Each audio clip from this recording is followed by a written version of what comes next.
Former US President George Bush and his former counterpart Tony Blair were found guilty of war crimes by the Kuala Lumpur War Crimes Tribunal, which held a 4-day hearing in Malaysia.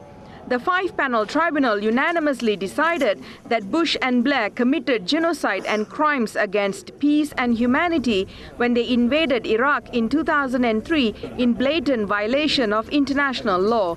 The judges ruled that war against Iraq by both the former heads of states was a flagrant abuse of law and an act of aggression which amounted to a mass murder of the Iraqi people. Bush and Blair are found guilty under the same law that applied to the Nazis after the end of World War II.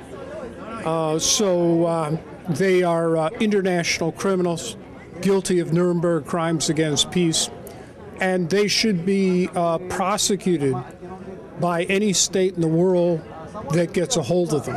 And we will continue our efforts to bring Bush and Blair to justice and put them in jail.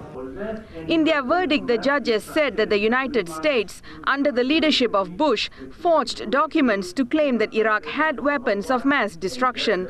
They further said the findings of the tribunal be made available to members of the Rome Statute and the names of Bush and Blair be entered into a war crimes register. There is also a recommendation that this be circulated to states because all states have universal jurisdiction.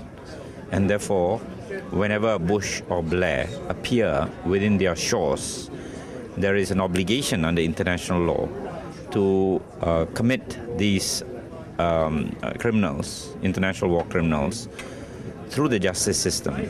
Both Bush and Blair have repeatedly said the so-called war against terror was targeted at terrorists. Lawyers and human rights workers who are present here today say that the verdict by the tribunal is a landmark decision, and the Kuala Lumpur War Crimes Tribunal say that they would persuade and lobby with the International Criminal Court to charge former US President George Bush and former British Prime Minister Tony Blair for war crimes charges. Maheshwari Ramakrishnan, Press TV, Kuala Lumpur.